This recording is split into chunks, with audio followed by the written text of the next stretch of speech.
Hello everyone, myself Pankaj Durole. Now talking you about the deadlock handling methods. In previous videos we have seen about deadlock and the necessary conditions which are required for having a deadlock in operating system. Now to have a deadlock in operating system, it is never expected scenario for an operating system, and it doesn't even arises very easily. As we all of know that to ensure the deadlock for an operating system, there are 4 conditions. Now if all those 4 conditions exist, then only the operating system is applied with deadlock. Those conditions were, as we have seen, mutual exclusion. Mutual exclusion means what? The processes are executing their own resources, right? So they are independent with their resources. Let us say P1 is executing R1, or rather holding R1, P2 is holding R2, right? So they are independently holding their resources, using their resources, and after use they are releasing their resources. Now mutual exclusion, it is the hardware property of any device basically. So it will be always there inside the operating system. So next condition for deadlock that we have seen was hold and wait. Now what is happening over here? So it should not actually happen. The process which is holding a resource and still waiting for another resource to acquire, let the process finish the first resource which it have and release that resource, and then expect for another resource to be acquired. But what is happening? Being holding the resource by the process, right? Let us say P1 is holding R1 and still it is waiting for R2. So now it will start creating a problem inside the operating system. Mutual exclusion, it is there, always there. Now the second condition will be hold and wait. So it should not be there, but it is there, right? And as I have talked with the previous video, in this case, after you are talking about the second condition which is executed inside the operating system, so 50% of the deadlock have already happened. Now what is happening in the next case? No preemption. In no preemption, we are actually not preempting the resource to be acquired by another process. So this should be there in some healthier environment of operating system, but these conditions are coming together, right? So they are coming one after other. So if the complete 4 conditions have come, what will happen?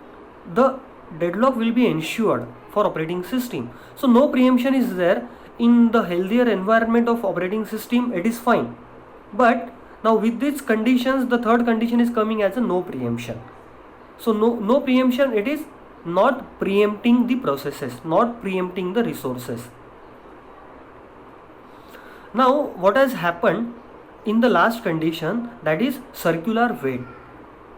Now in circular wait, the condition is moreover waiting for another processes, and last process is still waiting for the first process. So they are going into the circular wait. Now this is how the 100% deadlock have been applied inside the operating system. Now no operating system expects that it should go inside the deadlock. Now let us say if it is happening, then it is the responsibility of the operating system itself that it should handle the deadlock properly. Now in this video, that things only I will going to discuss with you. The deadlock handling methods are basically 4. They are prevention from the deadlock, they are avoidance from the deadlock, detection and recovery of the deadlock, and maybe ignorance from the deadlock. So what are these 4 deadlock handling methods that we are going to see now? See, prevention.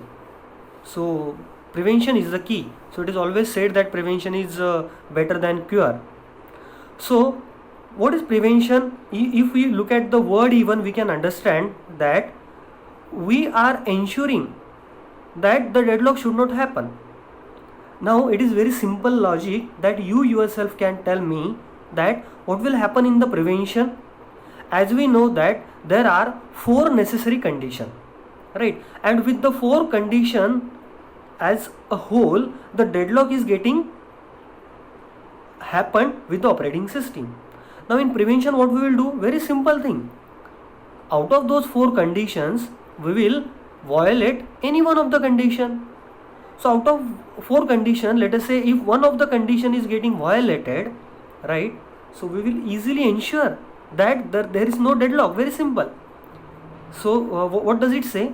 Design such a system which violate at least one of the 4 conditions of deadlock and ensure independence from deadlock. So means what? Violating any one of the condition amongst mutual exclusion, right? Hold and wait, maybe no preemption violation, maybe circular wait violation, that we will going to of course see in the next video, right? How to violate them, can we violate the conditions out of these 4, right? Or we cannot violate any one of the conditions amongst this. But if we could be successful in violating any one of the conditions, then we will easily ensure that for an operating system there will be no deadlock. Understanding? Next, avoidance. Now in avoidance, a system maintains a set of data using which it takes the decision whether to entertain a new request or not. So avoidance, it is like, let us say I don't like some person. So what I will do? I know where the person probably will be there. So I will no way go there. Right? Avoidance, very simple thing. So operating system will do that only. Operating system knows that deadlock is a problem for itself. So what it will do? Right? It will go with another way, avoiding. So to solve some difficult problem in our daily life even, what we are doing? We are trying for one strategy, right? One of the possibilities among the strategies, that is of avoidance. So here the OS will even try for avoidance. So what does it will do? Right? So it maintains a set of data using which it takes care that we will not be entertaining any new request, because see, with the help of request only the things are happening. In mutual exclusion scenario, the processes and their resources were working very good, but as we have gone with entertaining the new request, so there raised a problem of hold and wait, maybe circular wait. Alright, so as we have entertained new request, so let us not entertain any new request. Let it happen, whatever work is happening, whatever processes, the resources that they are executing, let them execute. So why to entertain new requests? What will happen? Avoidance will happen of deadlock. So to go with the avoidance for deadlock, right, we are actually using a banker's safety algorithm, right? So what is done in the banker's safety algorithm? Here we are actually finding a safe sequence of work so that the deadlock will not be present, right? And generally what is happening with the deadlock? Unsafe sequence of the work is getting formulated by the operating system. So we will take care of that so that we can avoid the deadlock.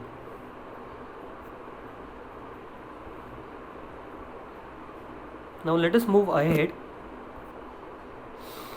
with detection and recovery. Now what is detection and recovery?